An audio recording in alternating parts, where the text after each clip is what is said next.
समागम।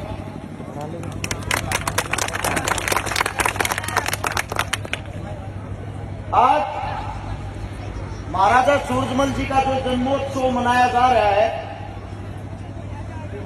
हमें उनसे कुछ सीख भी लेनी चाहिए, उससे कुछ सीखना चाहिए। क्योंकि जिस क्षेत्र से हम आते हैं, जो हमारे महाराजा साहब थे, उन्होंने बहन बेटियों के लिए, गौ माता के लिए, हिंदू धर्म के लिए, मंदिरों के लिए कभी आग नहीं उठने दी दुश्मनों की। आप लोगों को एक जीता जागता उदाहरण बताता हूं। एक बाहर का आक्रमणकारी अहमद शाह अब्दाली 1757 में हमारे हिंदुस्तान में आ गया और यही अपने पास में है कुम्हेर। कुम्हेर को घेर के यहीं पे बैठ गया। महाराजा साहब को बोला, या तो अपनी जमीन मराठा साझा कर ले, वरना यहां से वापस नहीं जाऊंगा। महाराजा साहब ने पत्र लिखा, हिंदुओं के बीच जाटवी की कोख से शेर पैदा हुआ हूं। अगर तू यहां से सुई की नोक जितनी जमीन भी ले जाएगा ना, मैं मान लूंगा की तरह किसी जाट से पला पड़ा था।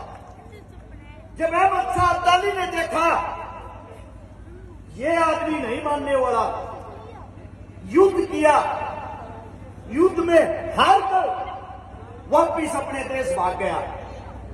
उसके बाद मराठे 1761 में यहां दिल्ली आ गए, जिसको बोला जाता है पानीपत की लड़ाई।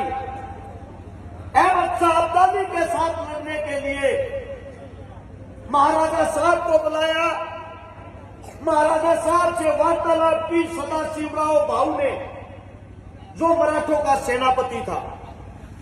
जब वार्तालाप होती है, महाराजा साहब कहते हैं, देखो मैं आपकी बातें जब मानने को तैयार हूं।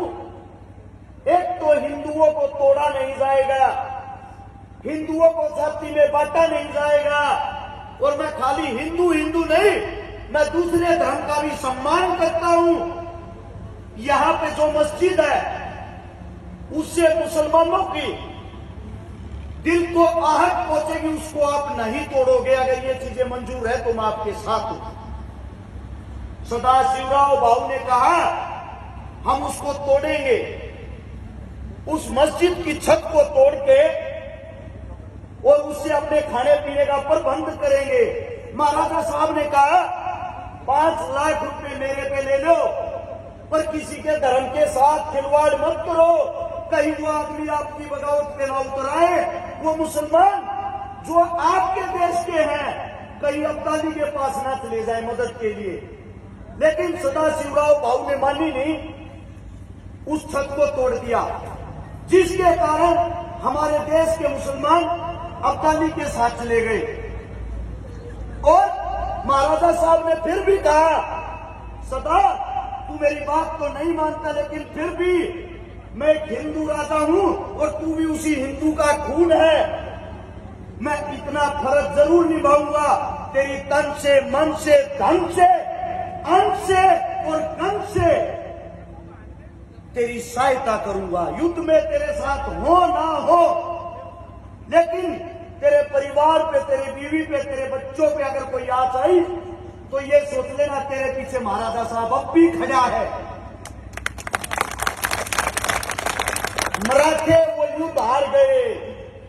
हारने के बाद महाराजा साहब ने अपनी जेब से 10 लाख रुपए देके उनकी बहन बेटियों को, उनकी इज्जत को सम्मान के साथ यहां से अपनी सेना भेज के उनके घर पर पहुंचाया। आज भी अगर आप महाराष्ट्र के अंदर जाओगे, 22 जाट नाम से जाटों के 22 गांव बसते हैं। वो महाराजा साहब की फौज थी जो वहां जाकर भी उनकी इज्जत का सम्मान किया कि इनके घर में कोई मर्द मांस नहीं रहा, महाराजा साहब का आदेश है, मरते दम तक हम इन बहन बेटियों की रक्षा करेंगे। जब मैंने महाराजा साहब से ये बातें पढ़ी, महाराजा साहब के बारे में सोचा, उसी वक्त मेरा भरतपुर की तरफ आना था। मेरे पास में बैठा मेरा अंकल जी नैम सिंह फौजदार, जो मेरे पिता के सम्मान है।